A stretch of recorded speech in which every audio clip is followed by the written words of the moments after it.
Charlie, let me explain. Ano bang i-explain mo? Clear na nga, di ba? Na mas pinili mo yung princess na yun kaysa sa nararamdaman ko. Anak, hindi naman sa ganun. Anak, hindi sa ganun palagi naman siya pinipili mo, di ba? Binigyan mo pa siya ng trabaho despite the fact na ayaw ko sa kanya.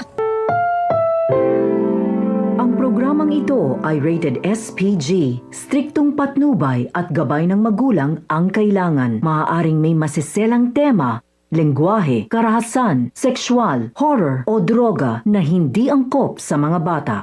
Kapag panabik na po ang mga eksena maging ang kaganapan na ating pagkatutukan at ating hari namang pagkasubaybayan dito lang sa ating pinagkakaabangan at pinagkakatutukan tuwing hapon na prinsesa ng City Jail.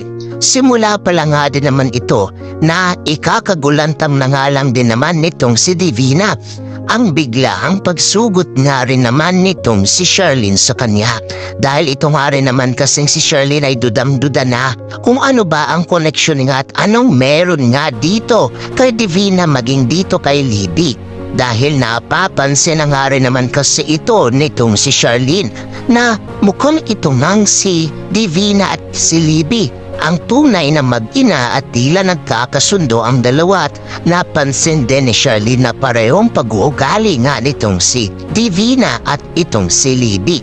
Kaya dito inalam nga nitong si Sherlyn ang totoo at malalaman nga nitong si Sherlyn ang dapat nga rin naman niyang matuklasan sa itinagong lihim na sekreto at plano nga nitong si Divina.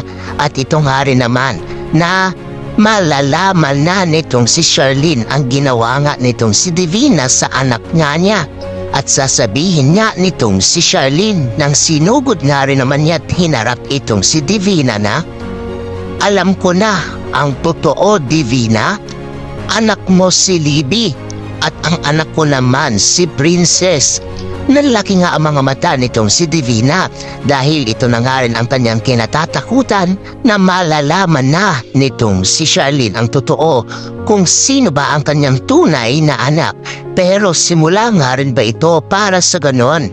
Makikita pa ba nitong si Sherlyn itong si Princess dahil tila inunahan na nga siya nitong si Divina na ating pagkakaabangan?